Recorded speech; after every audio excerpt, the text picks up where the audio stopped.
Lors d'un dîner de famille, ma mère a dit « Cède la maison à ta sœur ou va en prison ».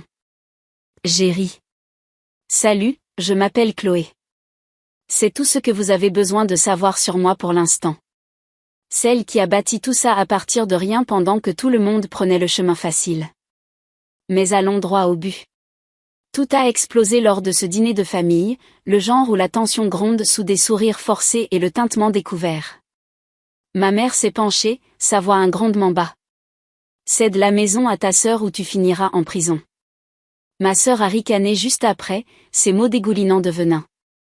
De toute façon, tu n'es bonne à rien. L'avocat m'a regardé, un mouvement intelligent de ma part, et j'ai échangé un regard rapide. Je ne pouvais pas me retenir. Un rire a jailli de moi, résonnant à travers la table comme une gifle. Leurs sourires satisfaits se sont estompés alors que je me penchais et disais, celle qui n'est bonne à rien, ce n'est pas moi. C'est la vie. Le favoritisme était flagrant. Ma sœur recevait des vêtements de marque, des leçons privées, des vacances de rêve dans des endroits comme Paris. Moi, je travaillais dans un restaurant miteux à 16 ans, apprenant tôt que le travail acharné était mon seul ticket de sortie. Maman et papa prônaient l'indépendance pour moi tout en lui donnant tout sur un plateau d'argent. J'ai traversé l'université grâce à des bourses et des petits boulots, partageant des appartements exigus avec des colocataires peu fiables, sautant les fêtes pour économiser chaque centime. Pas de filet de sécurité, pas d'aide, juste moi qui me bats. Après l'obtention du diplôme, j'ai investi mes économies dans un petit café. Les premières années ont été brutales, matin tôt à préparer des espressos, fin de soirée à récurer les comptoirs, week-end perdu à faire l'inventaire. Mais au bout de 5 ans, mon café prospérait suffisamment pour que j'envisage un appartement à moi. Bien sûr, ma famille a eu vent de mon succès. Ils laissaient entendre les difficultés de ma sœur avec le loyer, qu'elle avait besoin de stabilité. Le sous-texte était clair, je devais leur céder mon avenir durement gagné pour régler leurs problèmes. Ils ignoraient que ce dîner allait inverser la vapeur et que j'allais enfin me libérer d'une manière qu'ils n'auraient jamais imaginée. Si vous avez déjà eu affaire à un favoritisme familial toxique qui vous pousse à bout, cliquez sur j'aime. Abonnez-vous pour plus d'histoires brutes comme celle-ci et sonnez la cloche pour ne jamais manquer une mise à jour. Laissez vos propres drames familiaux dans les commentaires. Je les lis tous. Les schémas s'étaient établis tôt dans notre maison de banlieue de Chicago, où la maison à 2 niveaux ressemblait plus à un royaume divisé. Camille a toujours eu les feux de la rampe. De nouvelles tenues de chez Monoprix ou de marques similaires. Chaque saison, des tuteurs de maths supplémentaires pour améliorer ses notes, et ses camps d'été dans les Alpes qui coûtaient une fortune. Je me souviens d'elle déballant des souvenirs d'un voyage en Italie à 14 ans, se vantant de la glace à Florence pendant que je faisais la vaisselle après l'école. Maman rayonnait en disant à quel point elle était talentueuse, destinée à de grandes choses. Papa hochait la tête, sortant son portefeuille pour sa dernière requête sans poser de questions. Moi, on me disait de construire mon caractère. Que le vrai succès venait de ce qu'on gagnait par soi-même. Alors à 16 ans, j'ai décroché mon premier emploi dans une chaîne de restauration rapide locale. Pas celle branchée du centre-ville, mais le restaurant un peu gras au bord de l'autoroute où les services se terminaient à minuit. Je rentrais chez moi sentant la friture, les mains à vif à cause de la friteuse, pour entendre Camille se plaindre de ses cours de danse épuisants. Ils ne m'ont jamais demandé comment j'allais, se contentant de me rappeler de contribuer aux factures ménagères si je voulais des extras, comme l'argent pour l'essence de ma vieille Honda. L'université a été plus difficile que je ne l'avais prévu. J'ai rassemblé des dossiers pour les universités publiques, assemblant des bourses partielles de fonds communautaires et des récompenses académiques. J'avais tout fait par moi-même. Camille a obtenu une bourse complète pour une université privée à Lyon, grâce aux économies familiales qu'il prétendait destinées à celles qui avaient du potentiel. Pendant qu'elle faisait la fête dans les campus et postait des photos de escapades de week-end dans le Morvan, j'ai d'abord fait la navette pour un lycée communautaire, puis j'ai été transférée dans une université publique en Île-de-France. Les arrangements de logement étaient un cauchemar. D'abord, un dortoir où je partageais une petite chambre avec 3 autres, puis des appartements hors campus qui sentaient la moisissure et dont les propriétaires augmentaient le loyer tous les 6 mois. Un endroit avait un toit qui fuyait et qui a ruiné mes manuels scolaires pendant une tempête, mais je ne pouvais pas me permettre de les remplacer immédiatement. Les colocataires allaient et venaient, certains oubliant leur part des charges, me laissant couvrir les factures d'électricité ou faire face aux coupures. J'ai jonglé avec 2 emplois. Les matins dans une librairie universitaire à ranger les étagères, les soirs en tant que serveuse dans un restaurant où les pourboires couvraient à peine les courses. Pas de vacances de printemps en Bretagne pour moi. Au lieu de cela, je prenais des services supplémentaires, regardant mon compte bancaire augmenter lentement. Des amis m'invitaient au bar ou à des concerts, mais je refusais. Calculer chaque euro une soirée dehors signifiait moins dans mon fonds d'urgence. Ce fonds est devenu mon obsession. J'ai commencé avec ma première paie et j'ai grandi par pure volonté. Je le suivais dans un carnet, ajoutant 10 euros par-ci, 20 euros par-là, sachant que si je faisais une erreur, personne ne me sauverait. La division devenait évidente par de petites choses qui blessaient. Les fêtes de fin d'année signifiaient des cadeaux pour Camille, des bijoux ou des gadgets, tandis que je recevais des choses pratiques comme des chaussettes ou un agenda. Les dîners de famille se transformaient en sessions où il faisait l'éloge de sa dernière réussite, comme décrocher un stage grâce aux connexions de papa, et ignorait mes excellentes notes obtenues sans aide. Une fois, j'ai mentionné avoir des difficultés avec les paiements de frais de scolarité, et maman a balayé ça d'un revers de main. Tu es forte, tu trouveras une solution. Camille a besoin de se concentrer sur ses études sans souci. Cela signifiait que je m'occupais de tout toute seule, des réparations de voitures à la franchise de mon assurance santé. Papa a même suggéré que je lui prête de l'argent pour un nouvel ordinateur portable quand le sien s'est cassé lors d'une virée shopping. J'ai refusé cette fois-là, ressentant une étincelle de ressentiment, mais j'ai avalé ma fierté pour maintenir la paix. Vivre frugalement est devenu une seconde nature, vêtements de friperie, dîner de ramen, vélo pour aller au travail pour économiser sur l'essence. Mon compte d'épargne a atteint un jalon après 2 ans, 5 000 euros, mais cela semblait fragile, comme si un mauvais mois pouvait tout effacer. Camille, pendant ce temps, accumulait des charges sur une carte de crédit familiale pour des brunchs et des journées au spa, sans jamais être punie. J'ai commencé à remarquer comment mon aide occasionnelle aux parents pour couvrir une facture d'électricité ou une course d'épicerie finissait toujours par financer ses fantaisies, un nouveau sac à main pour maman, une montre pour papa. Mais en réalité, cela revenait aux besoins incessants de Camille. À l'approche de la remise des diplômes, j'ai réalisé que mon chemin diverguait complètement. Pas de travail douillet qui m'attendait. Je devais me débrouiller. En utilisant une partie de mes économies, j'ai loué un espace pour ce café dans un centre commercial près de la Rocade, le transformant en un endroit chaleureux avec des panneaux peints à la main et des grains de café locaux. Le rythme était implacable, sourcer les fournitures avec un budget serré, gérer des machines à expresso capricieuses qui tombaient en panne chaque semaine, et faire des doubles services pour former des baristas. Les clients affluaient au début, des habitués fidèles qui donnaient de bons pourboires, mais les profits étaient faibles après le loyer et la paie. Mais au bout de 3 ans, le bouche à oreille a fait son œuvre, les files d'attente se formaient pour mes lattes signatures. J'ai élargi le menu avec des pâtisseries d'une boulangerie voisine, augmentant le chiffre d'affaires suffisamment pour me verser un salaire modeste. Pourtant, je vivais simplement dans une location d'une chambre au-dessus du magasin, avec des meubles achetés en brocante, pas de télévision ni de luxe. Les visites familiales étaient rares, mais quand elles avaient lieu, des allusions étaient faites sur les difficultés de Camille à trouver un emploi, son loyer élevé dans son appartement branché. Ils disaient qu'ils étaient fiers de mon entreprise, puis changeaient de sujet. Peut-être que tu pourrais lui donner un coup de pouce juste le temps qu'elle se stabilise. J'esquivais ces discussions, me concentrant sur mes livres de comptes, mais la pression montait subtilement. Un soir, après la fermeture, j'ai surpris une conversation téléphonique dans l'arrière-salle. Ma mère se plaignait à une tante des dernières factures de Camille, impliquant que j'interviendrais en tant que personne responsable. Cet extrême est resté à l'esprit alors que je me plongeais plus profondément dans la construction de mon café. La location de cet espace signifiait la signature d'un contrat d'1 an avec une caution qui a englouti la moitié de mes économies. Mais j'ai continué, peignant les murs moi-même pendant mes heures libres et sourçant de l'équipement d'occasion sur les petites annonces en ligne. Les matins commençaient à 5 heures, à moudre les grains et à tester les infusions jusqu'à ce que l'arôme soit parfait. Les premiers clients étaient des navetteurs clairsemés qui prenaient une tasse rapide, mais j'ai ajouté des cartes de fidélité pour encourager les visites répétées. Les déversements arrivaient constamment, tachant les comptoirs et me forçant à nettoyer entre les services, tandis que les moulins cassés nécessitaient des réparations d'urgence avec du ruban adhésif jusqu'à ce que je puisse me permettre les réparations. Les soirs s'étiraient en inventaire, en commande de fournitures comme le lait et les sirops en gros pour réduire les coûts, souvent seuls sous des lumières fluorescentes. La concurrence des grandes chaînes à proximité a d'abord nui, alors j'ai différencié avec des mélanges uniques inspirés des saveurs locales, comme un latte au caramel façon Chicago qui est devenu un succès.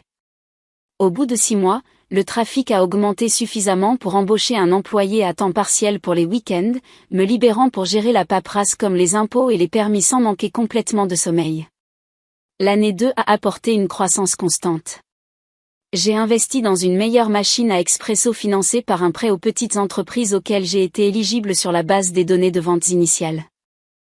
Le marketing était bon marché, dépliant dans les bureaux voisins et un site web de base que j'ai construit en utilisant des modèles gratuits. Les critiques sur Yelp ont commencé à arriver, louant l'ambiance chaleureuse avec des chaises dépareillées et le Wi-Fi gratuit qui attirait les étudiants. Les bénéfices m'ont permis de rembourser le prêt plus rapidement, mais les dépenses comme l'augmentation des prix des ingrédients ont maintenu les marges serrées. Une tempête hivernale a entraîné une panne de courant pendant plusieurs jours, gâchant le stock et coûtant des centaines d'euros de pertes. Pourtant, j'ai rouvert plus fort avec des spécialités saisonnières pour récupérer. Les appels familiaux ont augmenté pendant cette période. Maman, Stéphanie, prenait des nouvelles, puis passait aux nouvelles de Camille. Elle soupirait en disant que le loyer de son loft à Paris augmentait en flèche, rendant difficile pour elle de se concentrer sur sa recherche d'emploi. Papa, Antoine, intervenait, mentionnant qu'elle méritait une pause. Après le stress des études universitaires, sous-entendant que ma stabilité faisait de moi la personne à contacter pour obtenir de l'aide. Au bout de 4 ans, le café tournait à plein régime avec des habitués. J'ai élargi les horaires en soirée pour les groupes d'études, ajoutant des jeux de société et des soirées acoustiques qui ont augmenté les revenus de 20%. Les économies se sont reconstituées lentement, atteignant des jalons comme 10 000 euros, puis 15 000 euros, toutes déposées sur un compte à intérêt élevé. Les visites familiales occasionnelles sont devenues gênantes. Camille est passée une fois, regardant l'endroit avec dédain tout en commandant une boisson coûteuse qu'elle n'a pas payée.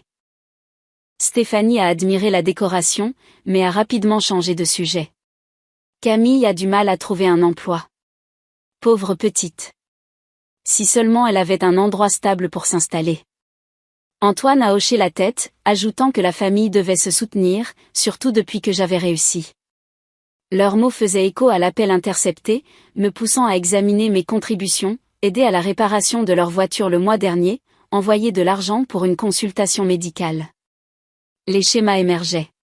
Le nouveau sac à main en cuir de Stéphanie lors d'une réception de fin d'année. La montre brillante d'Antoine lors d'un appel vidéo. Croiser les dates. J'ai réalisé que mes virements coïncidaient souvent avec les publications Instagram de Camille sur des brunchs de luxe ou des virées shopping. Le détournement a été un coup dur. Ce que je pensais être des besoins parentaux était en réalité directement lié à son style de vie sans fin. Camille n'a jamais eu un vrai emploi après l'obtention de son diplôme, passant d'un emploi à l'autre comme la planification d'événements ou l'influence sur les réseaux sociaux qui s'est rapidement effondrée. Pendant ce temps, mon café a atteint sa 5e année solide, avec des bénéfices constants, me permettant d'envisager une annonce d'appartement dans un quartier calme près du lac.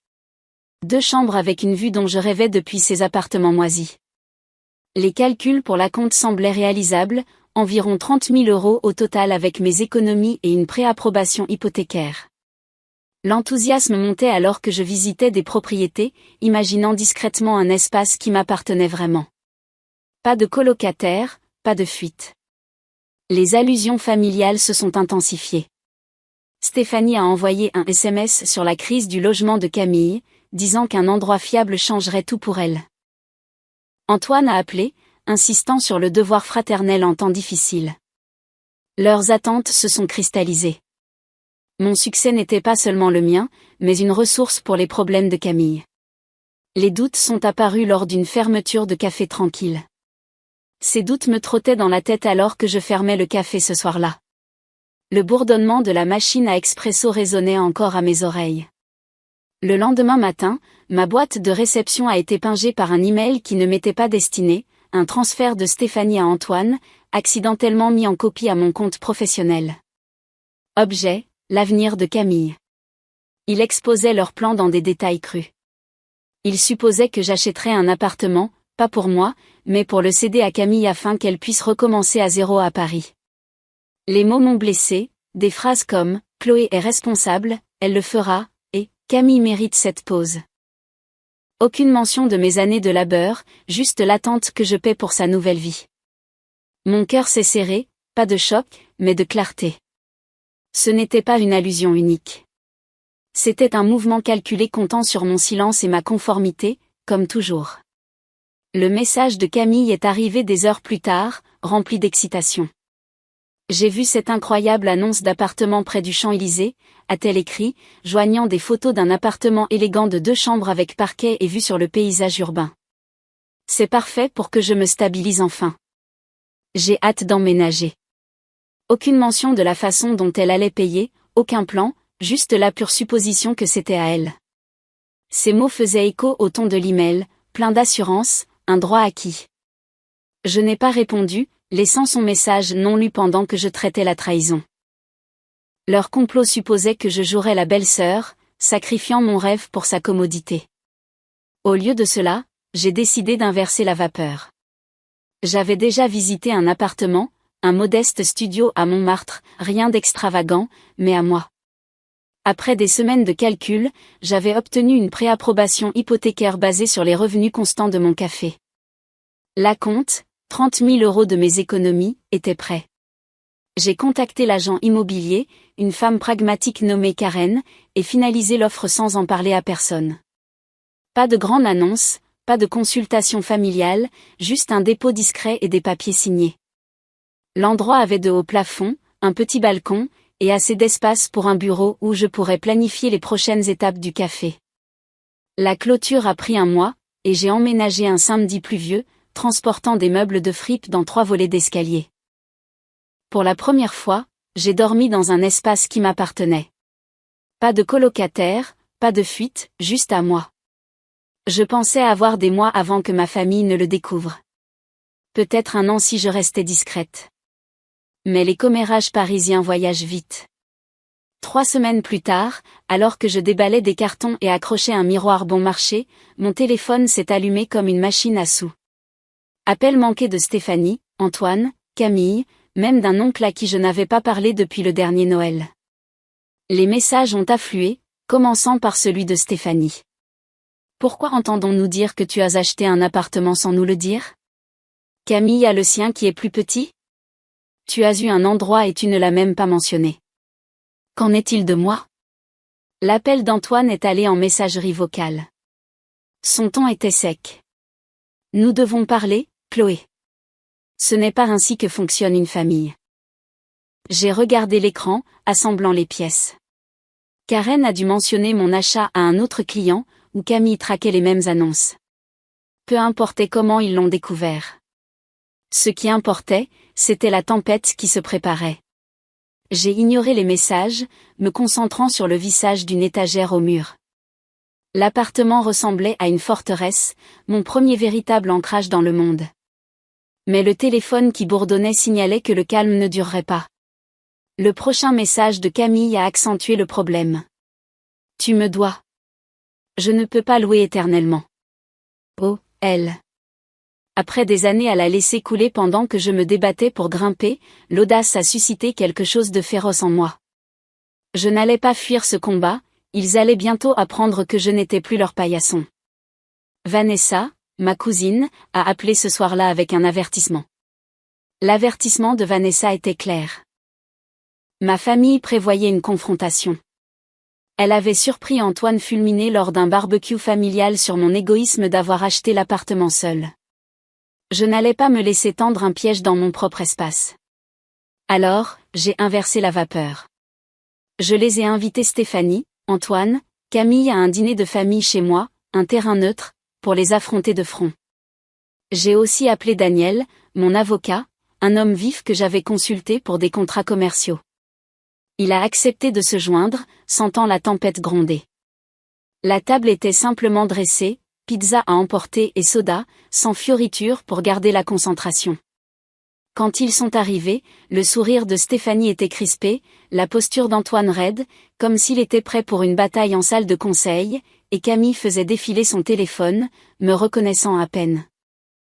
Le dîner a commencé civilement, petite conversation sur la météo et le succès de mon café. Mais l'air s'est alourdi rapidement.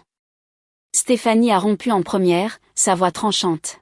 « Chloé, nous avons entendu parler de ton appartement. Pourquoi ne nous as-tu pas dit que Camille avait des difficultés ?» Antoine s'est joint, m'accusant de thésauriser mon succès pendant que ma sœur se débrouillait avec peu. Camille a levé les yeux, un rictus aux lèvres. « Tu as tout compris, n'est-ce pas ? Et la loyauté familiale ?» Je suis restée calme, les laissant se défouler, sachant que leur véritable manœuvre allait arriver. Puis Stéphanie s'est penchée en avant, ses yeux se plissant en fente, sa voix baissant jusqu'à un grondement. « Cède l'appartement à Camille ou tu finiras en prison. Crois-moi, nous avons nos moyens. » Camille a ricané, secouant ses cheveux. « De toute façon, tu n'es bonne à rien. » Chloé, la pièce s'est figée. Daniel, assis calmement à côté de moi, a croisé mon regard avec un subtil hochement de tête, son expression calme mais alerte. Je n'ai pas pu me retenir. Un rire a jailli fort et sans excuse, rebondissant sur les murs. Leurs visages satisfaits, ceux de Stéphanie, Antoine, Camille, se sont effondrés alors que je me penchais, croisant le regard de Camille. « Celle qui n'est bonne à rien, ce n'est pas moi, » ai-je dit, la voix ferme. « C'est toi. » J'ai fait glisser mon téléphone sur la table, ouvert à l'email qu'ils m'avaient accidentellement envoyé, détaillant leur plan pour me faire pression afin que je cède l'appartement. La mâchoire de Stéphanie est tombée. Antoine bredouillait, essayant de revenir en arrière. Le rictus de Camille a disparu, remplacé par une rougeur de panique. Daniel s'est raclé la gorge, son ton professionnel, mais pointed. J'ai examiné l'email. Il n'y a aucun fondement juridique pour vos menaces, et tenter de piéger Chloé pourrait se retourner contre vous. Je les ai regardés se tortiller, leur plan se déroulant en temps réel. Le dîner est devenu chaotique. Stéphanie a lancé un chantage émotionnel, la voix cassée, disant que j'avais trahi la famille, que Camille méritait un foyer stable après ses épreuves. Antoine a essayé une approche plus douce, parlant du devoir fraternel, mais ses mots sonnaient creux, appris par cœur. Camille a claqué, m'accusant de l'avoir humiliée en exposant l'email devant Daniel. Je n'ai pas sourcillé, soulignant simplement l'ironie, ils avaient prévu de me coincer, mais maintenant c'était eux qui étaient exposés. Daniel a ajouté que toute tentative de faire une réclamation juridique sans fondement, comme leur menace de prison, pourrait les mettre en difficulté pour harcèlement ou fraude. La table est tombée dans le silence, à l'exception d'une expiration sifflante de Camille. J'ai gardé mon sang-froid, sirotant mon soda, laissant le poids de leur plan échoué s'installer. Alors qu'ils partaient, Stéphanie a marmonné à propos de régler ça plus tard, mais j'ai vu la défaite dans leurs yeux. J'ai verrouillé la porte derrière eux, ressentant une vague de clarté. Ce n'était pas seulement une question d'appartement. Il s'agissait de se libérer de leur manipulation. Je n'avais pas encore fini, cependant. L'email n'était que le début. Je devais m'assurer qu'ils ne pourraient pas me retourner ça contre moi. Vanessa m'a envoyé un SMS plus tard, m'exhortant à passer à l'étape suivante. Le message de Vanessa a allumé un feu en moi. Montre-leur que tu as terminé. Passe au public. Je n'allais pas laisser Stéphanie, Antoine ou Camille raconter cette histoire contre moi. D'abord, j'ai tout verrouillé, compte bancaire, mot de passe, j'ai même ajouté un code PIN à mon dossier hypothécaire auprès du prêteur. J'ai appelé Daniel pour vérifier ma position. Il a confirmé que leur menace de prison était un bluff, une tactique d'intimidation sans poids juridique, et m'a conseillé de tout documenter au cas où ils escaladeraient. S'ils essaient de vous piéger, a-t-il dit, c'est eux qui devront faire face à des accusations de harcèlement. Cela m'a donné le feu vert pour aller de l'avant, pas avec des arguments, mais avec des actions. J'ai ignoré le déluge d'appels et de messages qui s'accumulaient. Les messages vocaux de Stéphanie passaient de supplications larmoyantes. « Chloé, comment as-tu pu nous faire ça ?» à des exigences véhémentes pour une réunion de famille. Les messages d'Antoine étaient plus froids, m'accusant de tourner le dos à mon devoir.